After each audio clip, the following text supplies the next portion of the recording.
pakai tumbler itu juga bisa. Nah, salah ini satu yang iya. dalam konteks pengurangan sampah Iya, pakai itu tumbler. nanti Ini kemarin saya kesadaran. sudah turun itu 10 kecamatan itu desa-desa hampir semua sudah melaksanakan. Home Pimpa sudah. Wow, kesadaran masyarakat sudah Karena mulai. kan mereka punya pekarangan yang lebih Luas. makanya kan pengolahannya lebih bisa. Ngoten.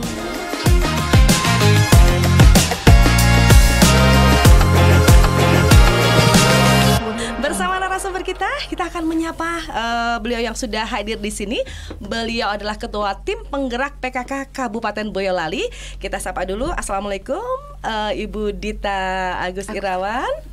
Waalaikumsalam warahmatullahi wabarakatuh. Gimana kabar hari ini, Bu? Alhamdulillah sehat, Iya. baik. Dan tentunya ini juga ingin memberikan informasi dan mengajak masyarakat untuk lebih peduli tentang sampah gitu Iya, ya, Bu, ya. betul. Tentang pengelolaannya pastinya ya. Oke. Iya, Ini betul. pastinya tim penggerak PKK ini nanti berkontribusi besar ini ya, Bu ya, karena langsung gitu. Paling. Iya, langsung ke masyarakatnya, Oke. langsung ke keluarga-keluarga juga yang ada di Boyolali juga. Oke, Iya. jadi memang sejak dari awalnya gitu ya, Bu ya. Kita Oke. turun ke bawah, langsung bersama masyarakat, kemudian kita diskusi bareng bagaimana sampah itu dikelola ya di desa. Iya. Kemudian kita cari solusi, evaluasi, ya seperti itulah. Oke, enak sekali loh berdiskusi bareng. Ini sejuk sekali kalau kita dengarnya ya.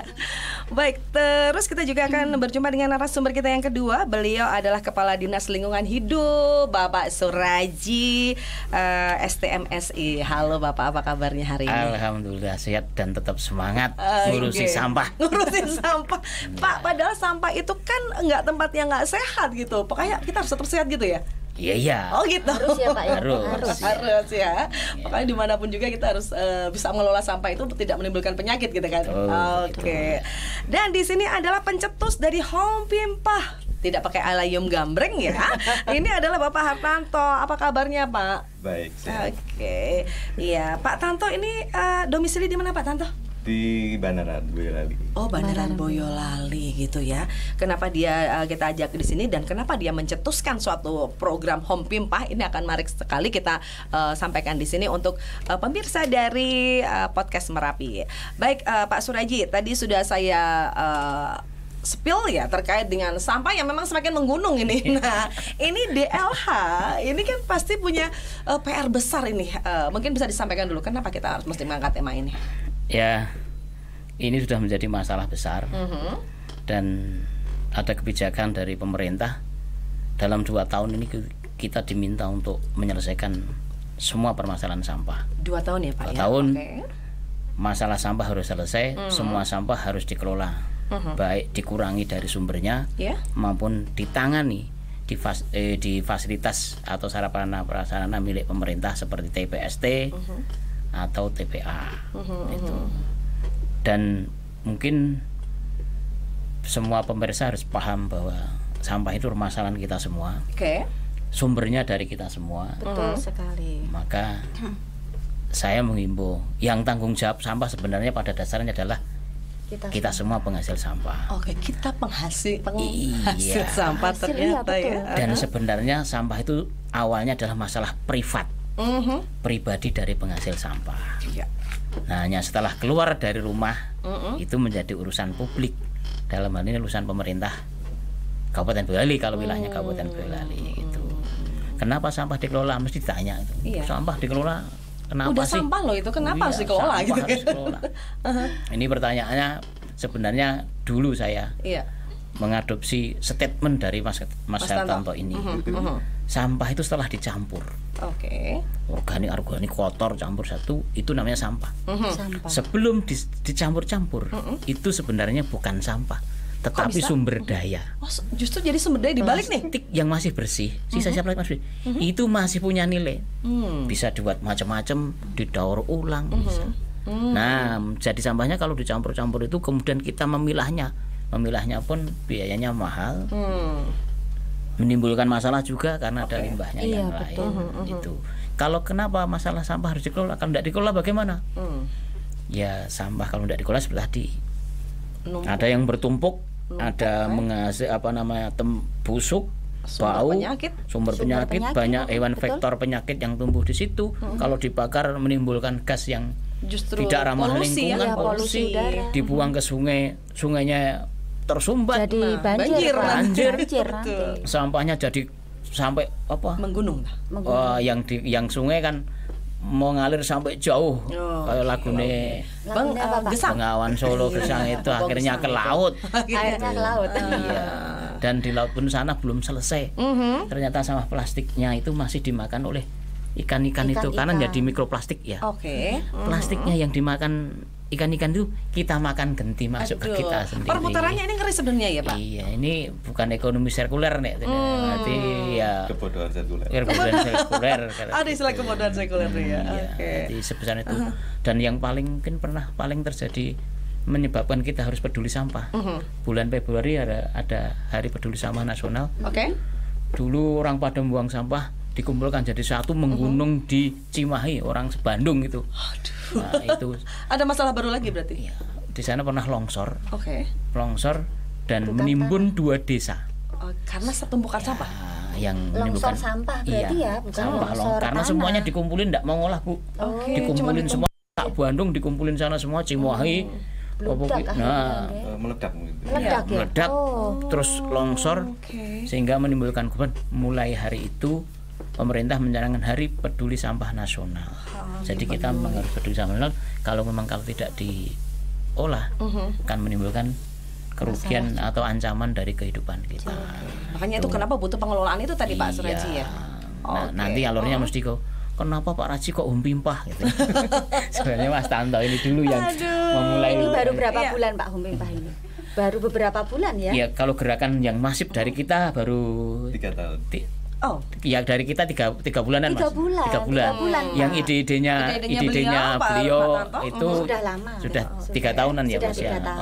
Sebenarnya tapi penerapannya kita menangkap menjadi kita tangkap menjadi Humpimpahnya dengan penambahan. Kalau dulu Mas Tanto pilah sampah dari rumah, kalau ini karena pemerintah pilah dan olah sampah dari rumah. Karena nggak cukup dipilah saja Mas Tanto. Dan Mas Tanto setuju dengan itu. Memang yang benar begitu Pak Raji gitu. Akhirnya ketemu Pak Raji sama Mas Tanto ini ya. Dengan program beliau. Dan di LH sendiri ketika ketemu dengan program beliau Pak Tanto, sebelum kita ngobrol banyak tentang Humpimpah, apakah juga respon positif dan memfasilitasi? Ya, sejak awal mungkin Mas Tanto ini ketemu saya ya sama Bu Wis, waktu itu Bu Wis ya. Yang merespon idenya Mas Tanto mungkin Bu Wis pertama kali. Saya sekretaris. Bu Wis waktu di DLH ya. Ya, sekarang sudah. Gitu. Dan memang yang harusnya kita lakukan ke masyarakat ya Bu. Memang ya seperti yang di idenya Mas Tanto ini. Wah, jadi penasaran ya. Karena tadi setelah kita hitung-hitung, pemerintah itu tidak akan mampu mengolah sampah yang dihasilkan oleh seluruh masyarakat kalau dibebankan kepada pemerintah. Nggak mampu. Saya boleh sepil ya. Biaya untuk mengolah sampah per ton saja. Per ton sampah itu kisaran antara 300.000 sampai 400.000 per ton. Kita membayangkan produksi sampah kita sekira 300 ton per hari. Tinggal ngalikan. Itu uang dari mana dan uangnya siapa gitu kan Pak ya? Hitung-hitungan kita memang sebagian besar pemerintah lah, daerah lah tidak mampu, maka semuanya berupaya untuk mengoptimalkan peran serta masyarakat yang memang penghasil sampah sebenarnya. Jadi yang harus tanggung jawab pertama kali adalah munculnya sampah ya penghasil sampah itu. Makanya bukan menuntut bahasanya apa ya? Mengajak untuk mengurangi beban pemerintah. Silakan dipilah, diolah dari rumah. Baru sisanya yang tidak bisa, yang kita namakan residu yang tidak bisa itu baru dikirim ke TPA. Toh sebenarnya Mas Tanto kalau belum dicampur-campur itu masih sumber daya. Saya itu benar-benar saya pegang. Jadi heran ya sama Mas Tanto ya. Iya. Jadi bahan apapun kalau belum dicampur-campur itu masih punya sumber daya. Saya pernah nanya sama pemulung. Ngecek sama Mas Tanto. Sampai bilang gini, Pak, itu kulit bawang. Kulit bawang. Kulit bawang itu. Kalau sekarung ya laku, Pak. Jadi duit ya. Artinya kalau semuanya tuh masih terkumpul ini masih punya nilai. Kayak biasanya itu kalau kulit bawang itu buat merebus telur. Nah, Biasanya seperti itu. Iya. Jadi memang ada manfaatnya ya. Selain yang lebih penting lagi, tetapi di dalam rumah tangga itu biasanya kalau merebus telur itu pakai sisa kupasan bawang itu tadi kulitnya. Bisa dimanfaatkan juga itu ya Bu Dita ya. Pengaruhnya jadi apa? Gurih. Iya, ada tes gurihnya. Jadi itu ada warnanya. Bapak-bapak ini. Iya. Kemudian ada warnanya agak kecoklatan, Pak. Kalau bawang merah nanti bisa dicoba loh di rumah. Nah, memanfaatkan ini ya. Betul. Nanti bisa dicoba. Ibunya ya nanti yang masak atau melalui Bu Dita ini kita kayaknya ini wanita-wanita ibu-ibu ini kayaknya juga langsung tertarik ya, pokoknya apapun yang ini bisa digunakan untuk apa gitu ya Bu ya. Betul. Memanfaatkan tadi. Nah ini sudah mulai penasaran dengan home pimpah gitu ya. Sebenarnya kan pencetus ide ini sudah 3 tahun yang lalu punya ide-ide brilian gitu tentang sampah ya. Yang pada akhirnya memang baru 3 bulan ini kita mulai serius sih gitu ya Pak ya? Oke. Pak Hartanto boleh cerita gimana tuh awalnya sampah terkumpul kan jijik biasanya kan gitu kan? Ya terima kasih. Perkenalkan saya sebenarnya seorang pemulung Mbak. Pemulung jitu berarti ya? Harus bangga dulu.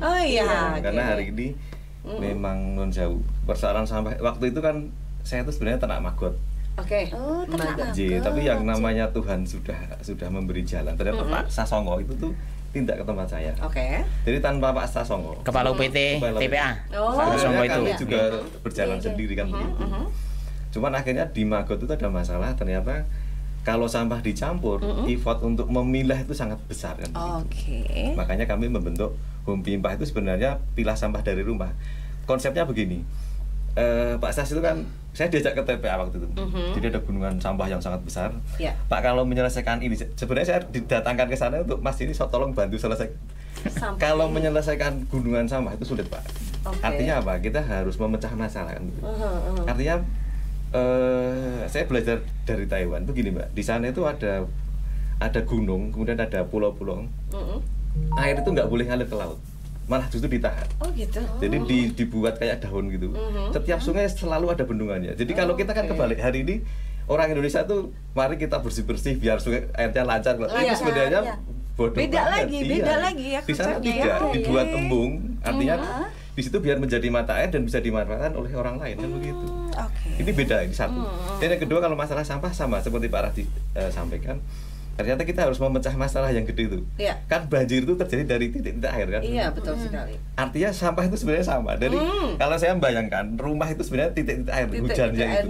Jadi kalau kita bisa mengelola itu luar biasa kan. Makanya saya membuat namanya Home Pimpah itu, home itu rumah. Itu pilah. Kata kuncinya di situ, wajib pilah. Saya saking bodohnya waktu itu nggak ngerti, ternyata undang-undangnya sudah ada ya Pak. Ternyata undang-undangnya sudah ada. Jadi saya sebenarnya hari ini nggak ada gunanya. Cuman berarti eksekusinya yang buruk kan. Artinya saya selalu memberi mindset bahwa sesuatu yang dipilah akan menjadi sumber daya. Contohnya non sewu, nanti agak jauh. Saya sudah matur Pak Kepala Dinas, tolong diajak ke Dinas Pendidikan juga. Kenapa? Karena kita selain menyelesaikan di tingkat solusinya, kita juga harus antisipasi. Salah satunya dengan anak-anak. Melibatkan anak-anak. Mendidik anak-anak. Contohnya sekarang begini, ada satu tip yang menggelikan. Misalnya begini, saya sudah matur Pak Raji. Saya punya teman Pak Jono, itu hari ini ngumpulin kresek ya Pak ya. Itu ditarget dari Surabaya itu sebanyak-banyaknya Pak. Kresek. Tapi syaratnya harus bersih. Nah ini masalah, Pak Jono itu dengan mencuci kresek dan sebagainya, itu ternyata hanya mampu berapa? 14 ton per bulan. Belum mencukupi dari permintaan itu ya. Saya kemarin agak nakal, Pak Raji gimana? Misalnya anak-anak sekolah itu ngumpulin kresek mbokne ibunya setiap hari, itu nanti dikumpulin ke kelas, dibawa setiap minggu, akan dapat kresek banyak banget itu. Dan hari ini di TPA itu ya Mbak, saya lihat, saya kan sering ke sana. Kresek itu nggak terambil. Ternyata orang hari ini, Bank Sampah hari ini yang nakal, hanya milih yang laku. Karena sudah menghasilkan uang dulu. Ini nakal gitu loh. Ini saya begini karena hanya di lapangan aja. Coba taruh. Saya udah ngukur itu di rumah, saya istri kan juga sering belanja kan. 40 kresek ternyata 3 on. 40 itu sudah 3 ons ya. Kresek itu bisa dilipat. Coba setiap anak bawa 3 on ke sekolah, sehari berapa ton kresek yang didapat? Pak Jono siapa ambil? Dan itu sama saja kita sudah ikut berpartisipasi untuk coba ini salah satu langkah satu kita dapat sampah bersih yang tadi berdaya. Nggak perlu nyuci lagi. Karena kalau dicuci itu harganya kalau masih kotor itu cuma 700, tapi kalau dicuci sudah 2000. Makanya duit. Makanya duit gitu. Nah, sekarang kalau itu bisa digerakkan. Satu, kita dapat sampah dan buangan kresek nggak banyak. Cuman kedua, nun sewu nanti saya agak menuntut budidaya. Ini budidaya saya lagi. Mumpung beliau ada. Begini, ibu-ibu kan katanya di agama kan madrasah bagi anak-anaknya. Ini kan kayak pas PKK kan. Coba deh, nanti setiap ibu mengumpulkan kresek ke anak-anaknya, dikirim ke sekolah, dan itu menjadi kresek yang bersih dan harganya mahal. Dan kita bisa. Cuman sekarang pertanyaannya di sekolah Adiwiyata ya Pak ya? Iya. Katanya membawa sampah itu nggak boleh kan begitu? Iya, takutnya nanti juga jadi masalah baru lagi ini nih kan akhirnya administratif. Makanya saya ngomong itu bukan sampah Pak, itu sebenarnya kresek bersih kan begitu. Jadi yang nggak boleh itu sumber daya. Yang nggak boleh itu, yang nggak boleh itu bawa mengumpulkan sumber daya. Habis makan dibuang itu bukan bawa sampah. Saya boleh nyelang. Silakan Pak Suraji. ADUPI, Asosiasi Daur Ulang Plastik Indonesia, itu ngimpor plastik dari Singapura. Tontonan bahwa sampah plastik. Nah, mereka ditanya sama bapaknya pihak, kenapa kalian ngimpor sampah plastik? Dia bilang, saya nggak ngimpor sampah, saya ngimpor bahan baku. Justru bahan baku. Iya, dari Singapura. Di Indonesia sampah lebih banyak lagi daripada Singapura. Cuman dalam posisi masih campur-campur dan kotor. Nah, itu artinya sebenarnya potensi daur ulang plastik di Indonesia itu luar biasa, jauh daripada Singapura. Jadi ADUPI tidak perlu impor dari Singapura kalau memang sejak awal kita bisa mengkondisikan seperti contohnya kecil ya, yang disampaikan Mas Tanto, tiap anak sekolah bawa tas kresek plastik dari ini sebagai sumber daya. Tidak perlu sana, kita sudah dalam kondisi bersih, namanya sumber daya. Itu. Jadi hanya langkah kecil tapi efeknya besar. Efeknya besar ya, karena terkumpul gitu. Iya kan terkumpul banyak. Itu berarti kolaborasi sama ibu gurunya. Gurunya juga. Jadi Ibu di sekolah itu ada yang namanya sekolah Adiwiyata di SMP 1, kemudian di Mas saya kurang tahu di Bela. Cuman kalau itu untuk hari ini kan sekolah Adiwiyata kan kebetulan saya di SMP 1 Bela. Itu contoh gerakan Adiwiyata itu lucu. Jadi contoh misalnya bikin tempat sampah dari dus kecil, dan itu sebenarnya bukan kegiatan bersama tapi lebih ke prakarya kan. Kardus karena air kan jadi lonyo. Iya, sebenarnya nggak usah begitu, tapi lebih ke pendekatan perilaku. Misalnya bawa sampah ke sekolah itu kan ada internalisasi bahwa kita peduli sampah kan gitu. Sebenarnya. Karena ini belajar waktu kecil. Saya tuh dulu sekolah di desa sana. Itu bu gurunya itu kan nggak punya air. Jadi saya seminggu bawa air jalan 1 kilo itu aja kami ikhlas gitu. Bahkan hari ini teringat bahwa kami itu mengabdi ke guru-guru dengan cara. Coba sekarang kalau kresek kan begitu. Nah, sebenarnya kan ada masalah kan. Iya, soalnya di rumah daripada numpuk untel-untel itu biasanya Bu ya. Teknisnya saya ada cara sederhana. Jadi ada botol, nanti begini misal. Kreseknya masukin aja. Iya, betul sekali ya. Yang paling gede atau yang tanggung nanti masuk. Ketika udah penuh dibawa aja ke sekolah. Dan di situ nanti ibu-ibu bisa mengajari anaknya bahwa ini sebenarnya kepedulian kita terhadap biar tidak terkotori, nanti dimanfaatkan ulang kan begitu. Ini masih ada manfaatnya dan nilainya gitu. Ada nilainya. Nanti kalau dapat duit silakan mau untuk sekolah atau untuk kegiatan apapun kan bisa kan begitu. Betul sekali sih. Nambah jajan Iya. Karena hari ini kenapa saya kok selalu ke kresek, karena Pak Jono hari ini selalu menangis nggak bisa target. Bahkan sampai dimodali Pak, dari perusahaannya memodali gimana targetnya sebulan berapa. Hari ini hanya 14 ton. Hanya karena milahnya yang nggak bisa. Betul sekali. Jadi energi untuk milah itu sebenarnya besar. Makanya kalau dari awal kesadaran Pak. Kesadaran. Iya, makanya menurut saya sebenarnya hari ini saya dengan Pak Raji sepakat. Kita tidak teknologi tapi lebih ke perilaku. Seperti Bumi Impah itu minim sarpras, hampir sebagian besar adalah perubahan perilaku. Makanya kami ngajak Bu Dita karena bukan hanya karena Bu Dita ketua tim penggerak PKK itu Karena ibu-ibu itu hampir semua sebagian besar pelaku pengolah sampah itu ibu-ibu, bukan bapak-bapak. Berambang bawang dikasih plastik, beli ini plastik gitu-gitu. Jadi Pimpah nanti yang paling berat ibu nanti. Oke. Bu, kita jadi ini kita sudah ya Bu ya. Buat perjanjian kerjasama tapi pahalanya antara gitu ya. Merubah orang Boyolali loh. Ini saya sempat begini Bu. Kalau sistem Pimpah ini nanti jalan di Boyolali, di Bandung jalan, nanti kita dapat jariah Bu. Karena sistem yang kita bangun ini, karena saya gini, merubah perilaku itu mesti ada hubungannya dengan filosofi, agama dan sebagainya. Saya sudah sering menyampaikan, saya menggali tuh, jadi falsafah sampah itu apa sih? Biar saya ngomong itu serius dan tampak betul. Betul. Akhirnya sampai ke Fatwa MUI, saya buka, ternyata ada Fatwa MUI tentang pengolahan sampah untuk mencegah kerusakan lingkungan. Ada 2 catatan saya sampaikan itu. Buang sampah sembarangan tidak boleh karena buang sampah sembarangan itu menimbulkan mudorot. Artinya kalau kita buang sampah tong mana itu tidak boleh, sungai, jalan dan sebagainya. Sebenarnya aturan kita pun sudah begitu. Tinggal masyarakat ini contohnya ini ya. Buang sampah dari mobil ya. Saya mobil buang sering. Itu tindak pidana ringan. Tipiring Bu. Jadi bisa kena denda, bisa kena pidana kurungan.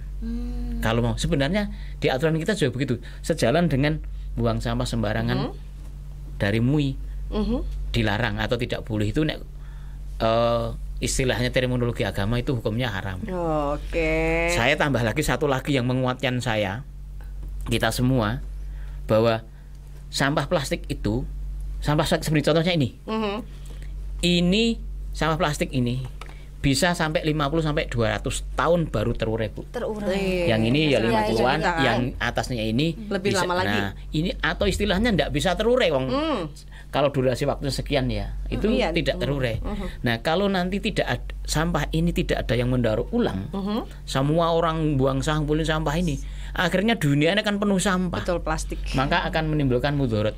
Makanya perusahaan daur ulang itu adalah fardu kifayahnya kita semua. Jadi makanya saya meminta semua orang untuk mengumpulkan plastiknya. Semua plastik, terutama plastik ya Mas ya. Karena yang sulit daur ulang, semua plastiknya harus dikumpulkan untuk didaur ulang biar tidak berdosa. Nah, terkait dengan dosa yang lalu, saya yakin sampah saya plastik mungkin sudah di TPA sana ditimbun berpuluh-puluh tahun yang lalu. Nggih nebus dosa. Itu saya teringat idenya anak SMP 1 Boyolali. Di sana ada Bu, apa namanya, moto atau apa istilahnya? Lisa. Lihat sampah langsung ambil. Lihat sampah itu. Langsung ambil. Itu sering saya praktekkan dengan anak buah saya di kantor itu. Kalau jalan-jalan saya bawa kresek. Nggih nyudo nimbangi mungkin sampah saya yang sudah terlanjur ditimbun di TPA dan terbuang kemana. Menso timbangan ini kan rodok podo. Saya nih ngambil sampahnya orang-orang itu saya istilah idenya dari anak-anak SMP 1 Boyolali. Lisa, lihat sampah langsung ambil. Jadi sampah itu jangan cuman dilaporkan, dilihat. Tapi mari kita action. Ambil. Gitu. Saya juga penyumbang Pak, kalau saya makan permen aja langsung bungkusnya sama masukin tas loh Pak. Itu hal kecil loh. Permen aja loh. Iya, betul. Sudah terbiasa gitu. Sebenarnya pakai tumbler itu juga bisa. Nah, salah satu dalam konteks pengurangan sampah pakai tumbler. Itu nanti memang kalau rapat Pak itu Pak, wajib rapat wajib. Jadi kita sediakan air isi ulang di situ. Jadi memang harus ada pengkondisian. Iya betul. Ini penting sekali. Saya sudah mulai ya Mbak ya. Saya sudah mulai pakai tumbler setiap saya kemana-mana. Pakai tumbler saya. Ini harapannya untuk pemirsa nih, Bu Dita udah memulai nih. Ayo kita juga gitu, nggak sekali beli kayak gini Bu ya. Jadi sekali lagi tadi memakai tumbler itu juga menjadi solusi juga Mas Tanto ya. Sebenarnya Mas Tanto apa sih tujuan dari gerakan Home Pimpah ini? Kalau yang paling utama sebenarnya pilah sampah itu. Pilah sampah itu ya. Karena menjadi sebuah keniscayaan dengan dipilah di rumah itu energi atau biaya yang dikeluarkan hari ini sangat-sangat banyak, artinya mengurangi banyak. Jadi kemarin waktu launching itu kan ada yang tanya minta alat pemilah sampah. Saya matur, Pak sekarang itu nggak ada pilah sampah, maksudnya pemilah sampah karena nggak ada alat. Jadi kita harus berpikirnya sampah itu harus terpilah dulu. Dari kita. Karena kalau sudah terpilah kita malah mikir sekarang pasca pilahnya, termasuk daur ulangnya untuk apa. Kalau untuk organik, insya Allah saya udah banyak ini, udah ngobrol. Keorganikan insya Allah Maggot itu luar biasa, mesin ternak juga bisa. Itu luar biasa karena bagi kami itu seperti seleb padi lah gitu. Wah, ini dia. Jadi kita ternak maggot bukan jual maggot sebenarnya, lebih karena ke solusi itunya kan. Sampah bahwa nanti ada jual maggotnya, jual pupuknya, nanti itu bonus aja kan begitu. Kan begitu. Jadi ini memang kategorinya Ibu, nanti saya memang benar-benar menekankan bahwa pilah itu harus berhasil. Dan itu tidak mudah. Karena di Tumang itu pernah pilah, tetapi waktu itu memang di Ella sendiri belum konsisten gitu. Dicampur itu kan sekarang menjadi sebuah kekecewaan kan begitu. Artinya memang beliau-beliau ini harus menyiapkan setelah pasca pilah itu. Mau diapain gimana kan? Makanya untuk pasca pilah ini selain satu harus pilah dulu, kemudian yang kedua terkonsentrasi, tidak usah dibawa kemana-mana. Makanya wajib setiap komunitas terkecil, baik keluarga maupun nanti RT ataupun nanti skemanya Pak Kepala Dinas nanti misalnya desa, itu harus mulai tidak boleh dibuang ke sana kan. Saya juga sudah siapkan nanti untuk pengelolaan organik, ada banyak nanti seperti pertaniannya, terus kemudian peternakannya, dan juga pemanfaatan yang lain kami sudah siapkan kan. Ya tadi yang juga sempat menjadi pertanyaan saya, terus kalau misalnya kan jumlahnya kecil ya sampah di rumahan gitu ya, ini mau dibuang kemana gitu kan, tadi bingung, tapi ternyata sudah ada solusinya tadi. Termasuk maaf di rumah itu, saya di rumah punya maggot kecil, jadi ada kotak gitu Mbak ya, itu sekitar kalau maggotnya sekitar 1-2 kilo.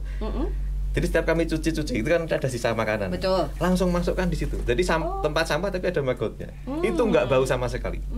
Yang di dalam itu ya? Di dalam. Kemarin di dalam itu ya? Jadi ini gini Bu, maggot itu kalau pakanannya nggak busuk ternyata nggak bau. Yang membuat bau itu karena non sewu, pakan yang dikirim itu terlambat, kemudian sudah terlanjur busuk, makanya jadi bau kan begitu.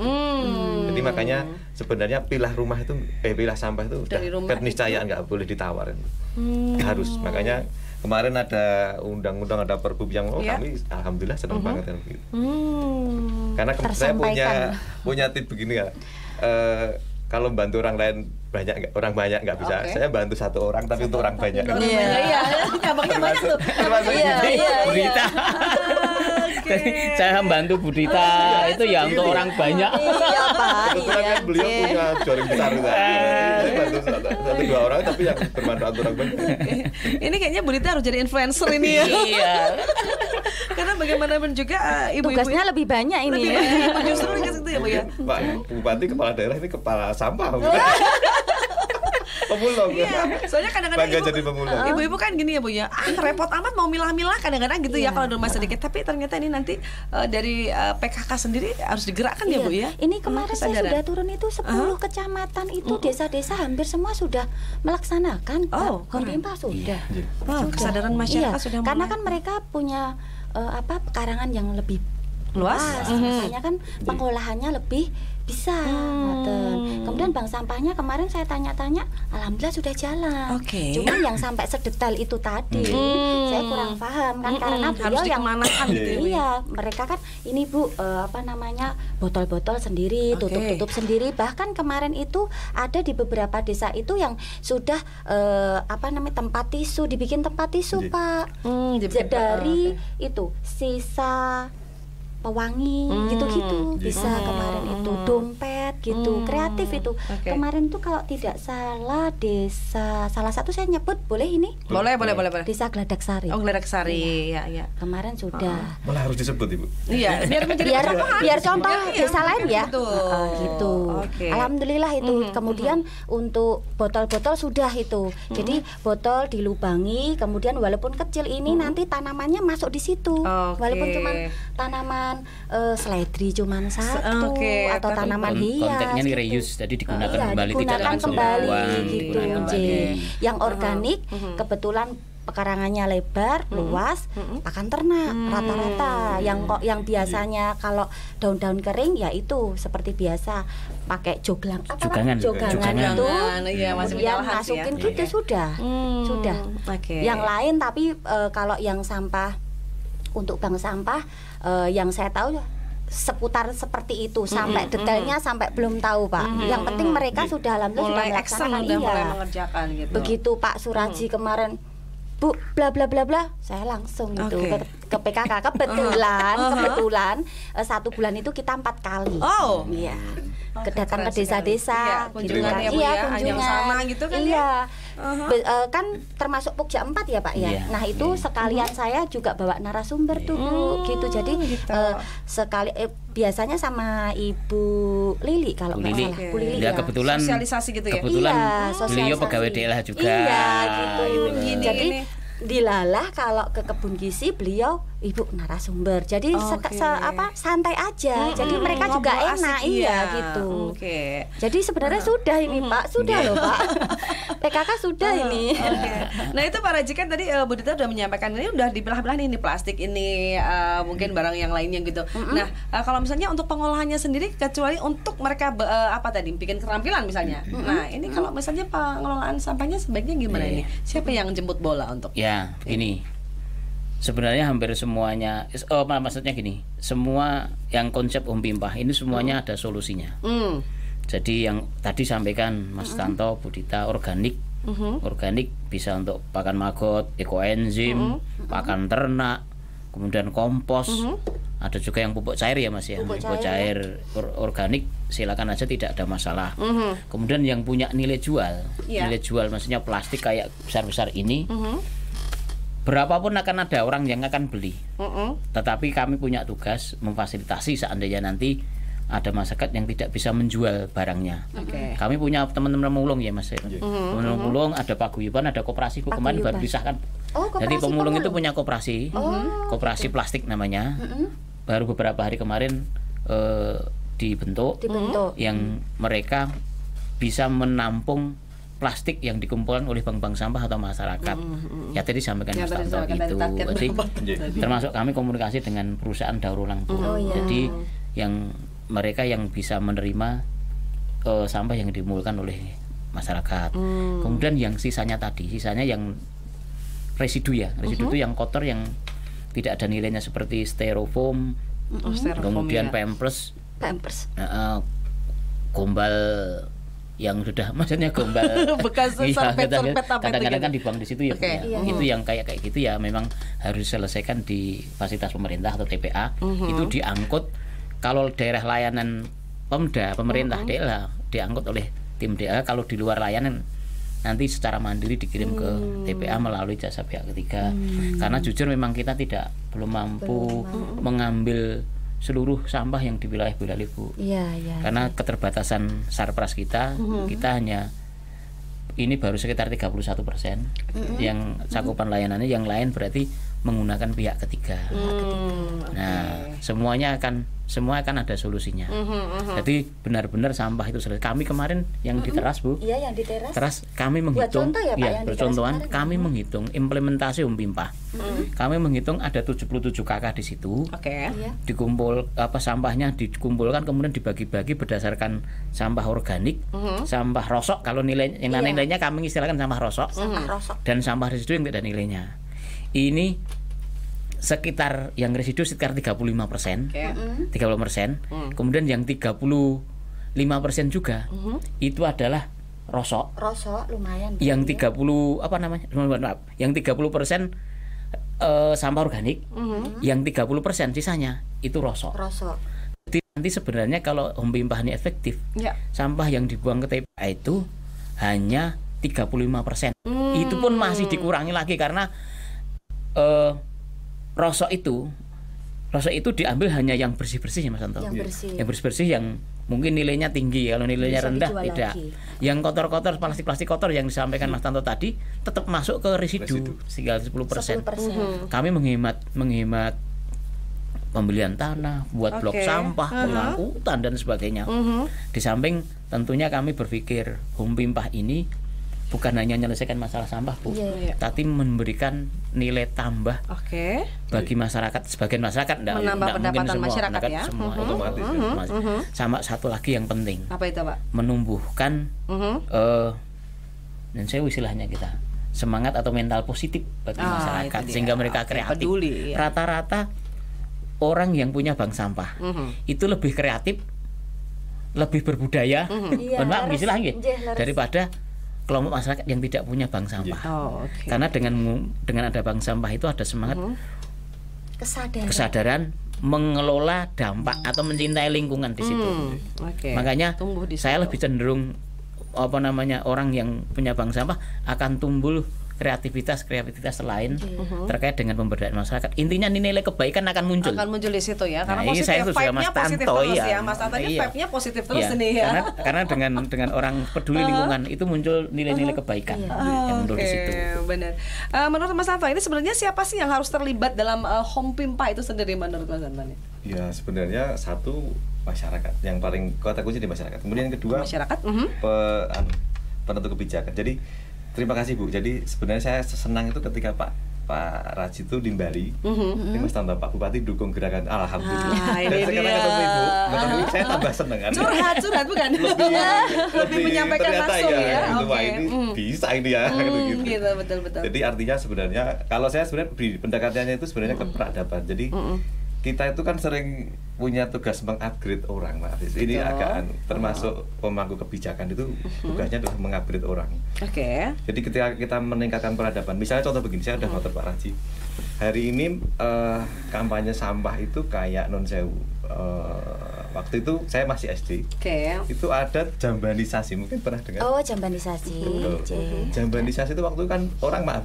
BAB kan di sungai, sembarangan, di sembarang tempat, betul. Yang pelunglap itu, akhirnya kenapa? Sekarang setiap orang karena tahu caranya, akhirnya di kamar pun ada. Biasanya nggak masalah.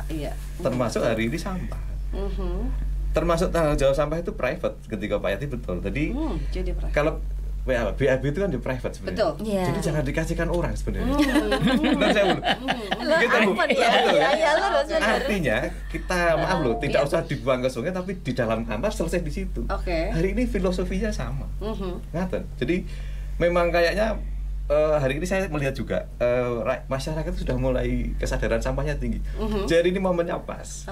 Ini dia. Waktu itu ya saya sebenarnya gerakan sampah dengan Pak Raji, tapi ketika kami kampanye sosialisasi ke masyarakat, kami itu kayak kampanye gitu ya. Jadi diajak waktu itu Pak, terlalu semangat ya Pak ya. Mas Tanto kesana, bener-bener kami itu senang gitu loh. Tapi ya non sewu yang nyangkol itu paling berapa persen? Nah itu dia yang nyangkol kesadarannya itu kan. Sekarang kalau makanya kemarin ketika Pak Bupati Kerso nanda tangan di pertujuan itu, bagi saya alhamdulillah luar biasa ya. Jadi saya tidak seperti wong edan pelaku dadi sepelek ya. Itu ada ya, ini ada. Artinya bagi saya senang banget artinya kalau perubahan perilaku ini terjadi. Jadi sebenarnya pengelolaan sampah bisa selesai dan di sana nggak ada gunungan sampah, nggak ada banjir sampah. Sesederhana itu. Tapi sekali lagi Pak Raji pasti gigi tapi ya nggak apa-apa. Tapi mulai kapan kita mau mulai kalau nggak pernah mulai? Kalau dari diri kita sendiri itu nggak mulai ya Pak. Iya, termasuk Ibu Ketua PKK semangat ini bagi saya amazing banget. Saya tinggal betul ya, seminggu langsung gerak gitu. Ini berkat Pak Suraji. Karena Pak Suraji yang ngejar-ngejar ya Bu ya. Ngejar-ngejar terus setiap hari Bu. Tapi dikejar ada yang nggak mau loh. Kalau itu kan keren. Saya itu dulu 2 tahun yang lalu Pak ya, sebelum beliau jadi kepala dinas, sering tengok-tengok di Ndiro Kilo sana ngobrolin Ibu atau Mas Tanto ya gitu. Intinya kebijakan tuh harus didukung gitu. Betul beliau sekali. waktu itu masih sekretaris belum bisa sekarang jadi Pak mumpung ditutup Pak. Karena Home Pimpa ini kan bagian dari program kita juga ya. Makanya kan saya juga mendukung. Betul istilahnya sekali. kolaborasi pasca kolaborasi. Tuhan itu kalau sudah kasih jalan, tunjukin gitu terus ya Mas ya. Bahkan sebenarnya kolaborasinya bukan ada beberapa program dari perangkat daerah lain sebenarnya. Maksudnya seperti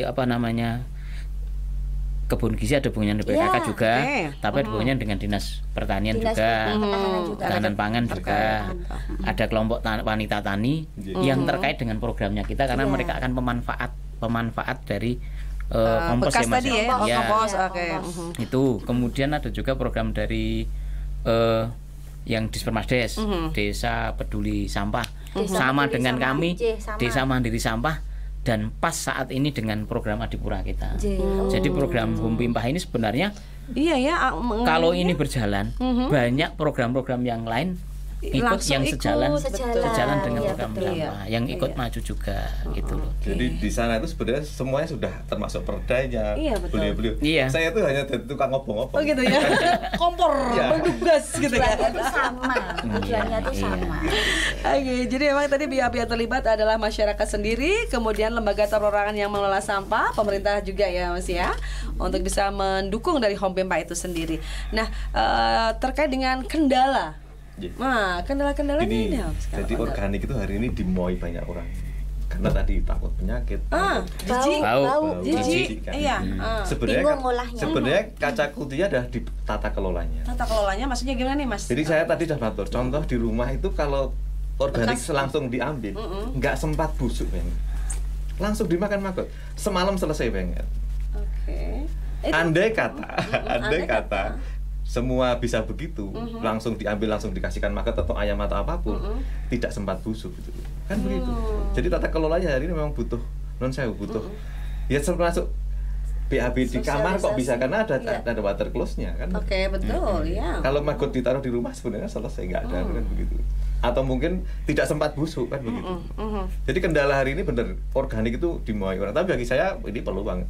Ketika semua orang nggak mau justru, dan itu memang berdarah-darah. Jadi saya sempat waktu itu ngelola organik maggot itu, setiap habis pulang istri marah-marah karena tidak pegang pun ini baju aja bau, karena di situ ada amoniak busuk kan begitu. Betul. Iya, dan anak-anak SMP SMA pada studi banding, wah pada semangat datang sampai depan pada muntah-muntah. Artinya 90% orang masih mindsetnya bahwa bau itu musuh kan. Iya, betul. Kalau saya sudah rusak hidungnya, Mbak. Gitu ya, sudah bersahabat banget ya dengan itu. Nggak bau sama sekali. Rusak.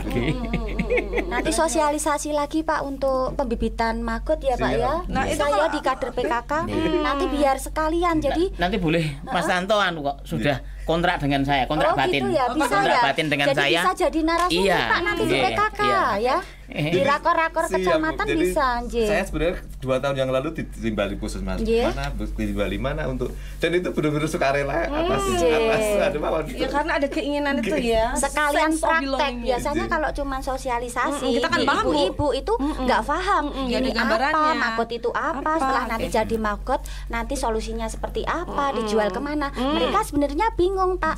Makanya kalau misalkan panjenengan nanti kerso datang ke rakor-rakor kami, nah nanti panjenengan nanti bisa sosialisasi sembari praktek langsung di situ. Mas Tanto di-hire oleh TPPKK. Dulu yang hire kita Bu. Dulu yang hire Mas Tanto kita, sekarang kita itu nggih jadwalkan ulang Pak Suraji nanti bisa kontak-kontak gitu. Kalau ada nanti biar ibu-ibu terutama itu bisa sendiri, nggak harus bapak-bapak yang bibit kan gitu. Nanti kan biar ibu-ibu semakin kreatif lagi Pak.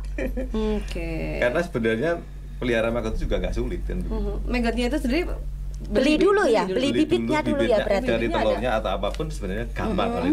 Terus tempatnya. Yang pertanyaan sebenarnya masalah utamanya adalah yang nggak jijik itu sebenarnya. Iya, saya nggak bayangin aja.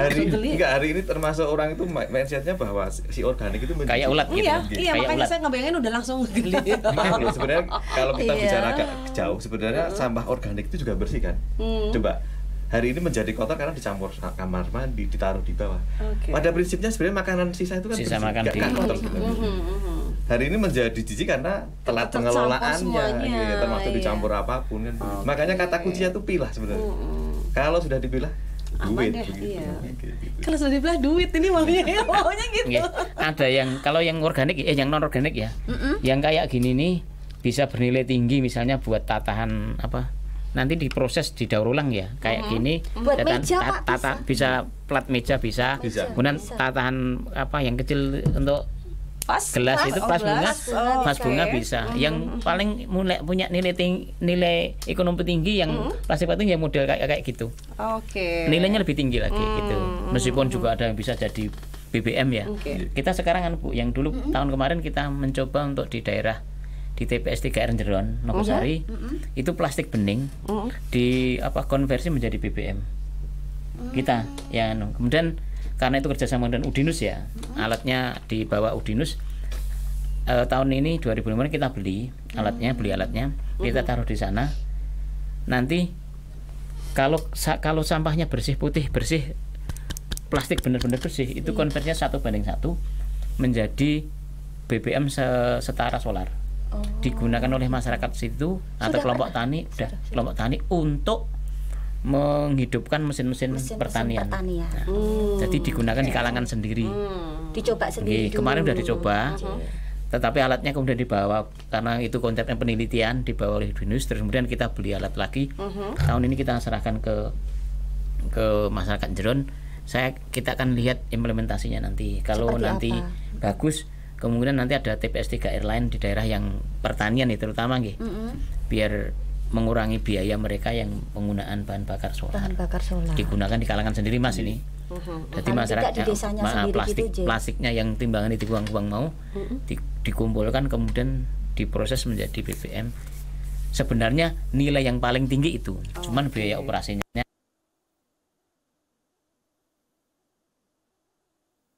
sampah yang paling tinggi adalah sampah plastik yang menjadi BBM, karena nilainya sak liter piro Mas nek BBM solar Mas? 7.000. Itu kan tidak ada yang sekarang yang nilai 7.000 kan. Yang 7.000 ya solar, cuman ada biaya operasional. Atau yang dari dulu itu dibikin papan sebenarnya. Saya sering lihat di YouTube itu yang orang-orang Pakistan itu bikinnya dari botol-botol jadi sebuah papan. Dan sebenarnya bahan baku itu kan bebas. Karena diolah lagi yang bagus sebenarnya apa? Finishingnya kan. Finishingnya ya jadi cantik, jadi nilai realnya tinggi. Ini setiap meja ini yang harus dari yang salah satu besok-besok yang mau kita kembangkan ini, Mas. Yang tembok juga dari plastik ya, tembok ya. Pot atau ember. Karena punya nilai ekonomi tinggi. Simpel Mbak. Jadi itu di saya lihat di Pakistan itu orangnya amit-amit. Sederhana sekali. Iya sederhana, maksudnya caranya kok cuma sebegitu gampangnya begitu. Tidak perlu alat-alat yang dan Pak Rajib betul nggak perlu SRD, wong nanti ya dipakai untuk ember alat-alat yang sederhana aja kan. Makanya PR-nya pemerintah sebenarnya pasca pilah. Pasca pilah. Mau dibikin apa nanti kan gitu. Kalau organik saya siap bantu. Untuk ini memang PR akhirnya. Karena rakyat disuruh milah, next dia suruh sebenarnya dijual aja laku. Cuman seperti orang jual bahan baku kan murah tuh Bu. Kalau kita olah sendiri menjadi produk yang bernilai ekonomi tinggi seperti yang saya. Itu PR-nya DLH nanti. DLH punya PR, kemudian tim penggerak PKK punya PR juga ini. Paling besar. Mas Tanto yang ngasih PR, aduh. Paling besar. Ujung tombaknya kita itu ibu-ibu. Budita lagi nih. Saya seneng banget, ternyata semangatnya luar biasa. Oke, Bu Dita, ini gimana nih kira-kira harapan nanti untuk kedepannya nih menggerakkan ibu-ibu PKK ini ya. Kita 22 kecamatan Bu. Ya ini mungkin perlu juga ini gerakan dari PKK itu sendiri gimana nanti? Ya nanti tim penggerak PKK saya menghimbau di seluruh kecamatan maupun desa agar bisa mempelopori pengelolaan sampah yang dimulai dari rumah kita sendiri. Dan nanti di lingkungan masing-masing melalui gerakan Home Pimpah, gerakan pilah dan olah sampah sampai dari rumah sebagai bentuk tanggung jawab selaku agen pembangunan untuk keberhasilan kebijakan pemerintah dalam pengurangan dan penanganan sampah. Semoga langkah-langkah kecil kita ini dapat mewujudkan Boyolali yang bersih dan nyaman untuk dihuni. Amin. Iya, ibu-ibu pemirsa ini ya, kita punya tanggung jawab. Langkah kecil ini nanti akan menjadikan kita jadi lebih keren lagi ya, betul. Ya, dari mulai dari kita sendiri mengelolanya. Mulai dari kita nanti ke anak-anak, nanti bener, lebih ibu-ibu ke masyarakat. Iya, biasanya kan seperti itu Bu. Nanti anak diajarin gini-gini nanti Insya Allah bisa, Insya Allah. Semangat ya Pak ya. Semangat Ibu. Gerakan ibu-ibu ini untuk anak-anaknya ya, mendidik anak-anaknya mulai dari awal, gitu. Emang ibu-ibu ini luar biasa ya, tanggung jawabnya ya, bekerja, yang ngurus rumah, mendidik anak ya Bu ya. Menteri Keuangan. Tuh, Ibu Dita aja mengakui semuanya loh. Itulah hebatnya wanita Pak. Kami kalah. Oke, kembali ke Pak Tanto. Ini Pak, dulu mencetuskan udah 3 tahun yang lalu masalah sampah ya, hingga akhirnya sampai saat ini apa perubahan apa yang sudah dilihat dari mungkin kerinduan untuk masyarakat, aku bisa mereka ada kesadaran untuk itu. Apakah sudah ada? Saya ingat itu dibentuknya itu tanggal 22 Februari 2022. Dari pertemuan di Pak Sastawa dan 2 teman itu Mbak saya lupa itu. Jadi di situ HPSN itu pas Hari Peduli Sampah itu sama Mbak Apri ya. Mbak Arina. WCD, WCD. World Glim Abdi. Gak sengaja kok tanggalnya pas itu. Udah dibuat Home Pimpah. Waktu itu saya mau menamakan apa tampah burik atau apa? Kok jelek tampah burik ya? Tampung sampah apa? Kok gitu. Negatif. Akhirnya ketemu Mbah itu melalui bertapa dulu. Harus bertapa ya Pak ya. Karena mesti harus mengandung filosofi. Karena filosofi hobi Mas ini sebenarnya kan kalau ada lain gambling tadi kan kita itu kan kembali ke Tuhan. Artinya saya baca waktu itu ini ngeri. Artinya semua kegiatan kita hari ini sebenarnya besok ada pertanggungjawaban. Pertanggungjawabannya di sana. Para makanya kan nyarutan. Tadi begitu makanya cari supaya seimbang gitu kan Pak. Iya.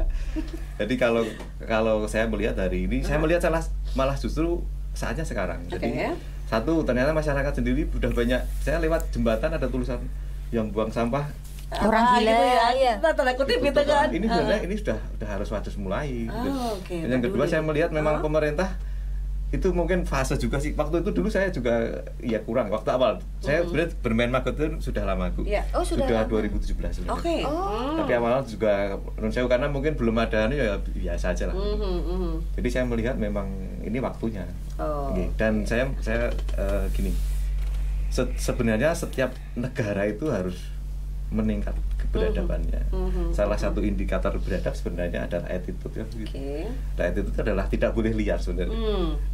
Hari ini sebenarnya kata kuncinya nggak boleh liar. Jadi orang itu semakin liar semakin tidak beradab. Jadi saya berharap makanya pendekatannya adalah perilaku. Karena ini sepele, langkah kecil kata Bu Dita. Tapi ini tugas berat kita karena tidak semua orang akan mau melangkah. Bahkan didisiplinkan tuh biasanya orang akan marah kan. Betul sekali. Saya kemarin ngobrol Pak Raji ya begitu. Pak seperti helm itu dulu waktu itu didenda 500 pada marah. Tapi hari ini seorang pakai helm semua. Iya, kesadaran Pak. Lama-lama terbiasa. Kesadaran, ya. kata Ibu betul, kesadaran. Jadi kesadaran itu sebenarnya bisa kita tumbuhkan.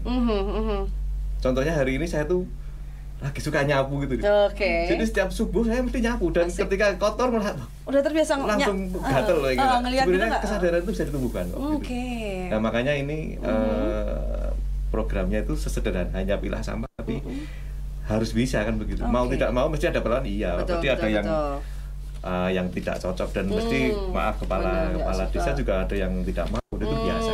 Tapi kapan kalau kita tidak mulai dan memaksa. Kata kuncinya sebenarnya lebih ke tadi keberadaban. Jadi kita itu punya tugas begitulah intinya mengajak orang untuk baik, untuk tidak liar, untuk tidak seenaknya sendiri itu adalah sebuah kebaikan. Saya kira gitu. Baik. Ini jadi sangat menarik sekali ketika kita sudah menyampaikan tentang gerakan pilah olah sampah dari rumah Home Pimpah yang pada kesempatan kali ini kita bertemu dengan pencetusnya gitu. Bahkan ini bukan satu hal yang mudah ketika harus mengubah mindset orang yang selama ini sudah terbiasa dengan pokoknya buang-buang udah. Tetapi ketika ini loh ada hasilnya, ada nilai jualnya. Mikir nih ya gitu ya. Closing statement mungkin dari Pak Suraji, mungkin nanti dilengkapi juga Ibu Dita. Monggo silahkan pesan-pesan kepada masyarakat. Silahkan. Ini himbauan ini bukan untuk masyarakat saja, tapi untuk diri kita sendiri juga. Saya bahwa pengolah sampah dari rumah itu memang kewajiban kita semua. Jadi pemerintah sebenarnya tidak mengembalikan konteksnya, menyadarkan kembali bahwa tiap rumah atau penghasil sampah itu punya kewajiban yang harus diselesaikan, dan peran pemerintah adalah memfasilitasi, menjembatani agar proses atau kegiatan pelaksanaan Pimpah ini berjalan dengan baik. Tugasnya kami memfasilitasi. Dan yang kedua tugas kami membackup, mendukung Bu Dita dan semua ibu yang memang menjadi ujung tombaknya dari pengelolaan sampah. Dengan Mas Tanto kami tangkap spiritnya yang luar biasa. Jadi Bu, kami tetap semangat mendukung Ibu membuat memfasilitasi pengelolaan sampah dari rumah ini berjalan dengan baik. Meskipun kami juga punya tugas setelah dari rumah itu dah tugasnya DLH, diangkut kemudian dibawa ke TPA dengan pemesan akhir yang ramah lingkungan. Insya Allah sampah kita selesai. Gitu. Ya. Monggo Ibu Dita, mungkin ya untuk ibu-ibu ini yang kita kan tim penggerak PKK kita sebagai ketuanya, monggo silakan. Baiklah, saya ketua tim penggerak PKK Kabupaten Boyolali mengajak seluruh keluarga untuk aktif dalam gerakan Home Pimpah dengan memilah dan mengolah sampah langsung dari rumah.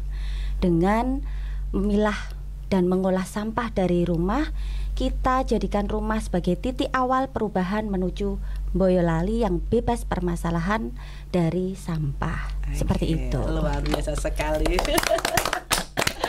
Oke, mari kita yang sudah mendengar dan menyaksikan podcast Merapi pada kesempatan kali ini, kita akan menjadi pribadi-pribadi yang peduli. Bagaimana ketika kita diajak bergerak untuk mengolah sampah itu menjadi sesuatu yang nanti anak cucu kita akan menikmati alam ini dengan nyaman gitu ya, Mbak ya, dan tentunya akan menyenangkan sekali. Baik Ibu Dita, terima kasih rawuhnya untuk di podcast Merapi FM. Sami-sami. Iya. Kemudian Pak Suryaji, tetap semangat. Tetap semangat. Oke. Mas Tanto, inovasi terus. Mantap gitu ya. Sukses buat kita bersama. Oke, baik. Sampai di sini obrolan kita dan semoga memberikan kemanfaatan untuk kita semuanya. Dan sampai ketemu untuk episode berikutnya tentunya di podcast Merapi. Terima kasih. Sampai jumpa.